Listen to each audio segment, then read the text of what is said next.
அவர் சுகமா இருக்காருன்னா அதுக்கு சுகம் ஹாஸ்பிட்டல் தான் காரணம். 12 வருஷம் ஓடி போயிடுச்சு. ஆனாலும் டாக்டர்ஸ் இன்னைக்கு வரைக்கும் பேஷண்டோட ஹெல்த்தை ஃபாலோ பண்ணிட்டே இருக்காங்க. பேஷண்டோட ஹெல்த்தை ஃபாலோ பண்றதுல என்னைக்குமே சுகம் ஹாஸ்பிட்டல் பெஸ்ட் தான். எனக்கு மேரேஜ்னா நீங்க கண்டிப்பா வரணும்.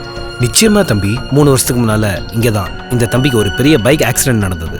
நான் தான் தூக்கிட்டு ஆம்புலன்ஸ்ல கூட போனேன். ஃபாஸ்டா ட்ரீட்மெண்ட் பண்ணி சக்சஸ்ஃபுல்லா ஆப்ரேஷனை முடிச்சாங்க. எல்லாம் முடிஞ்சதுன்னு நினைச்சத மறுபடியும் துவக்கி வச்சது சுகம் ஹாஸ்பிட்டல் தான்.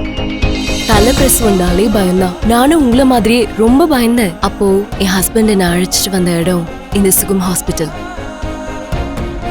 எனக்கும் ஒரு குழந்தை இருக்குன்னா அதுக்கு காரணமே சுகம் ஹாஸ்பிட்டல் தான். நீங்களும் சுகம் ஹாஸ்பிட்டல் வந்துட்டீங்கல்ல, உங்களுக்கும் சுகப்பிரசவம் தான். உயிரை மதிக்கிறாங்க, உறுதுணையா இருக்காங்க. சுகம் ஹாஸ்பிட்டல், திருவொற்றியூர் மற்றும் குரோம்பேட்.